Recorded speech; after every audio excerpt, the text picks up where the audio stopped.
আজ রাজধানীর যমুনা অতিথি ভবনে সরকারের সর্বোচ্চ নীতি নির্ধারণী পর্যায়ের একটি অত্যন্ত গুরুত্বপূর্ণ বৈঠক অনুষ্ঠিত হয়েছে। এই বৈঠকটি ছিল সম্পূর্ণ রুদ্ধদ্বার এবং অত্যন্ত উচ্চ পর্যায়ের।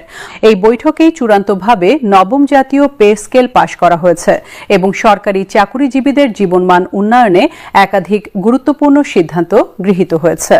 বৈঠকে তারেক রহমান পে কমিশনের কার্যক্রমে দীর্ঘসূত্রিতার বিষয়ে তীব্র অসন্তোষ প্রকাশ করেন। তিনি সরাসরি প্রশ্ন তোলেন যে এত দীর্ঘ সময় ধরে কেন এই কাজ এখনও সম্পন্ন হয়নি।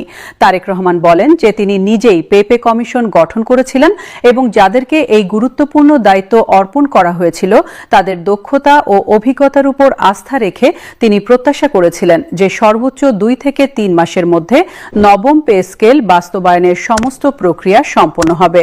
কিন্তু বাস্তবে এত দীর্ঘ সময় বিলম্ব হওয়ার কারণে মাঠ পর্যায়ে সরকারি চাকুরিজীবীদের মাঝে এক ধরনের হতাশা ও ক্ষোভের পরিবেশ তৈরি হয়েছে, যা কোনোভাবেই গ্রহণযোগ্য নয়। তাই আগামী 2 থেকে 3 দিনের মধ্যেই গ্যাজেট প্রকাশ করা হবে। তিনি জানান যে দাপ্তরিক সকল কাজ ও হিসাব নিকাশ ইতিমধ্যেই সম্পন্ন হয়েছে। এদিকে আজকের এই গুরুত্বপূর্ণ বৈঠকে প্রশাসনের বিভিন্ন মন্ত্রণালয়ের প্রায় 70 জন জ্যেষ্ঠ সচিব বেতন বৃদ্ধির বিষয়ে অত্যন্ত ইতিবাচক মতামত প্রদান করেছেন। তারা সম্মিলিতভাবে বলেছেন যে একটি জাতীয় বেতন স্কেল পরিবর্তন করা যদিও কঠিন ও জটিল একটি প্রক্রিয়া, তবে সে কারণে 2 থেকে 3 মাসের বেশি সময় ব্যয় করা কোনোভাবেই উচিত নয়। সচিবরা জানান যে অন্তর্বর্তীকালীন সরকার গত জুলাই মাসে পে কমিশন গঠন করেছিল এবং তাদেরকে যদিও 6 মাস সময় দেওয়া হয়েছিল, তবে সচিবরা আশাবাদী ছিলেন যে সর্বোচ্চ 3 মাসের মধ্যে গ্যাজেট প্রকাশ করা হবে। কিন্তু নির্ধারিত সময়ের অনেক পরেও যখন কোনো কার্যকর পদক্ষেপ দৃশ্যমান হয়নি, তখন পে কমিশনকে জবাবদিহিতার আওতায় আনার প্রয়োজনীয়তা দেখা দিয়েছে। সচিবরা আরও উল্লেখ করেন যে কর্মচারীরা বর্তমানে যেভাবে বৈষম্য ও মুদ্রাস্ফীতির শিকার হচ্ছেন তা বিবেচনায় নিলে তাদের বেতন যত দ্রুত সম্ভব বাস্তবায়ন করা এখন সময়ের সবচেয়ে বড় দাবি।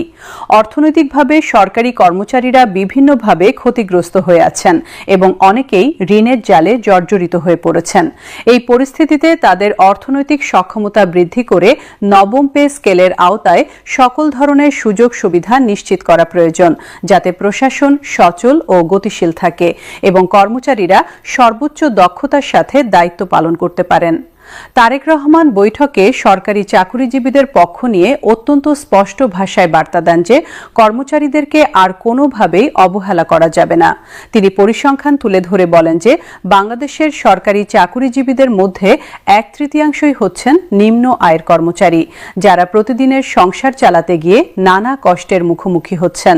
তাই এই বিশাল কর্মচারী শ্রেণীর স্বার্থ রক্ষায় দ্রুততার সাথে গ্যাজেট প্রকাশ করা এখন একটি জাতীয় দায়িত্ব। আগামী 2 থেকে 3 দিনের মধ্যে যে নতুন গ্যাজেট প্রকাশ করা হবে সেখানে এই বর্ধিত বাড়ি ভাড়া ও চিকিৎসা ভাতার বিষয়টি স্পষ্টভাবে উল্লেখ থাকবে বলে কর্তৃপক্ষ জানিয়েছে। পুরো বিষয়টি পর্যালোচনা করলে স্পষ্ট হয় যে আজকের যমুনা অতিথি ভবনের বৈঠকটি ছিল বাংলাদেশের সরকারি চাকুরিজীবীদের ইতিহাসে একটি মাইল ফলক। দীর্ঘ কয়েক বছর ধরে বেতন বৈষম্য দূরীকরণ ও জীবনযাত্রার মান উন্নয়নের যেসব দাবি নিয়ে কর্মচারীরা আন্দোলন করে যাচ্ছিলেন, অবশেষে সেই দাবিগুলো আনুষ্ঠানিক স্বীকৃতি পেয়েছে। সরকারের সর্বোচ্চ পর্যায় থেকে এই বিষয়গুলো নিয়ে সক্রিয় পদক্ষেপ গ্রহণ করা হয়েছে, যা একটি ইতিবাচক এবং আশাব্যঞ্জক লক্ষণ।